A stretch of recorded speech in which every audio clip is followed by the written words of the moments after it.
You know, truth is that people won't like you if you are needy to them. And but what I mean by needy is that you seek some type of answer from them, you seek some type of, you know, love from them, you seek some type of anything from them, really.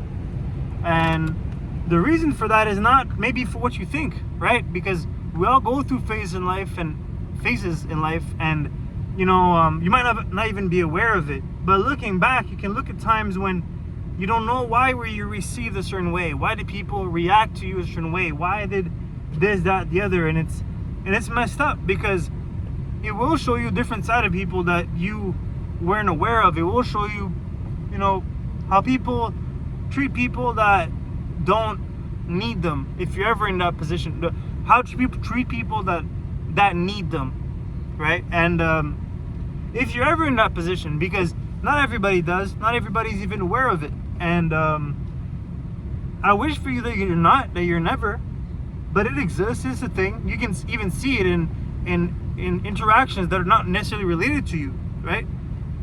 And what I'm trying to say here is that people do that not because necessarily they're bad people, right? And their character isn't necessarily a flaw, because it's not necessarily a flaw because they want to hurt you, but it's because sometimes they have no more to give, right? Because if you seek love from people, if you seek something from people, you think to yourself that maybe they have answers, but maybe they came to you expecting you to have the answers. Maybe they came to you expecting you to help them go through something. Maybe they needed the help, but they found you at a time when you couldn't. And now there's like a frustration related to that. There's like a time, and it could be new people that you meet, right? If you go out and meet people anywhere, right, and they start interacting with you and they see within you a certain potential, then they will have certain expectations related to you, and they think, damn, like unconsciously there's a thing where people are going to go to people that think they can heal their pain, heal, you know, and lighten their day, and bring them up with them. And what's going to happen is they're going to be faced with a weirdness, not a disappointment necessarily, but a confusion, and that will create some type of a frustration and anger within them. And from that point, they won't like you. You will not be liked. We will not be appreciated at that time, right? And it's a terrible position. It's a terrible situation, but it exists. And this video, I guess, is for people that maybe you're not even aware that they're in that position. And maybe this is a starting point which is to be aware of it and to recognize when were situations where, damn, you realize that people had a reaction that was uncalled for you, and you don't understand why. And maybe this is one of them. And it's like, okay, but what were you trying to seek from them, right? Because if you didn't seek any answers from people, if you didn't seek any sort of anything from people, your interactions with them would be super light, enjoyable, and sort of almost like something that they would search for and come back because it's so easy, right? Not everybody that can just be giving in conversation. A lot of times people are sort of receptive, right? They want other people to guide the conversation. And so the point with this is that you'll find yourself, you realize at that point that you have a pain point, and you have to recognize that pain point.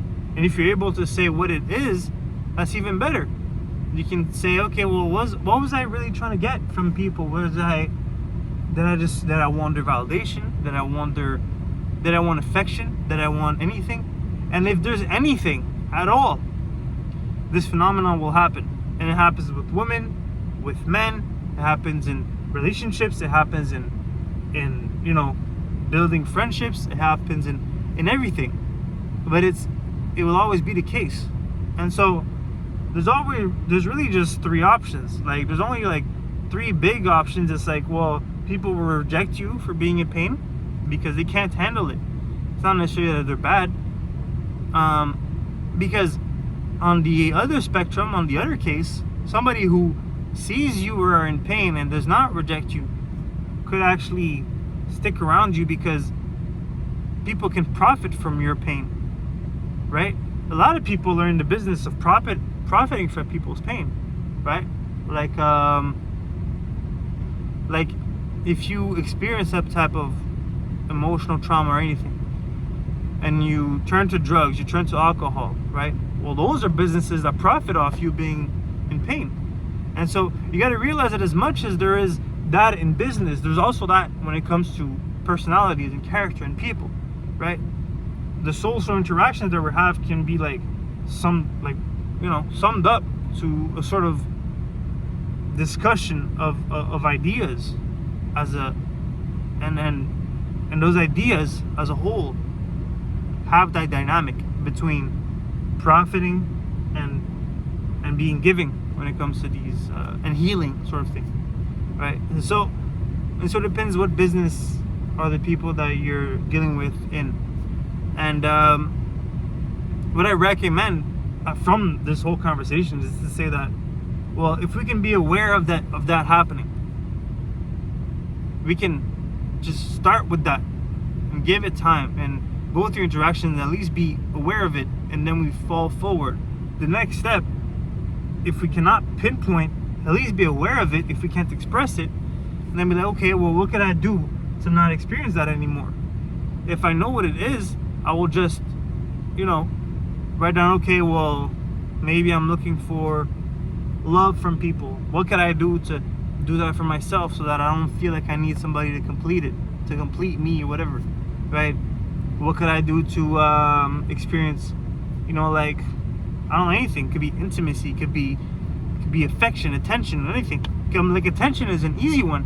If you go into these things and you wish for attention from people, you could just do it for you. Look at how you feel. Look at how you talk. Look at all these things you do, and realize how the things that you say affect your emotions, and how this and that and that. And you realize that you're already englobed in attention. That the whole world is always looking at everything that you're doing and saying, and everything is heard. You're never really alone.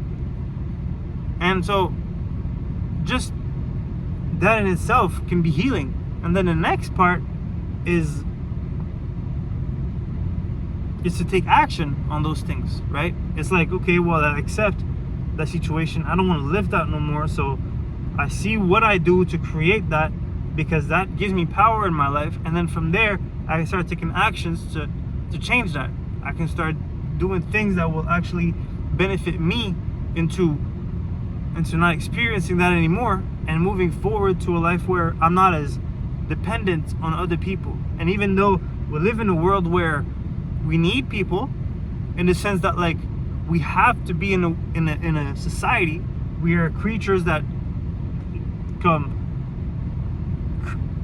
exist in a group, right? Every concept that we have is based on the collective, but we individually cannot be needy of people. Because needy removes you from that state of abundance, that mindset of thinking that there are many options, there are many moments, there are many opportunities for you to experience whatever it is that you want to experience. And so from there, it will allow for those actual experiences to flourish. And from living and experiencing and living from that point of view, which is the point of view of abundance, you won't be as needy to people. Because needy to people really just means that I have a weight, right? And this is going to be super random, but I have a weight, which is like this watermelon. And imagine I have this weight which is supposed to be mine, and everybody has a watermelon. And I walk around and I get to talking to you, and I just put this on you, boom. And there's you can see how that would be frustrating for you, because it's like, you have one, I have one. Why do you have to lift the weight? Why do I have to lift your weight?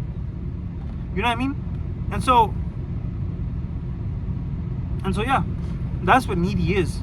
And to understand that you can just be like, well, hold on, this is mine, first of all, so I'll just take time with it, and like I'll just take time with this and figure out how to handle this better, and then from there I'll be able to then deal with you in an easier way, because I don't have any weight on you now, and this can be a way better experience for you and for me, because I should be independent, you should be independent, and from there things flourish. Because as long as you need people, first of all, it's going to be a needy thing. You'll never experience love from there. It's only a need basis. And also, you'll always live in fear, because then it's like, well, what if you need those people to always stay? But people, are free to stay and go, and you don't want to live that life. And so to free yourself is the process that we talked about. I hope that makes sense. Thank you for watching, and let me know in the comments if this was helpful.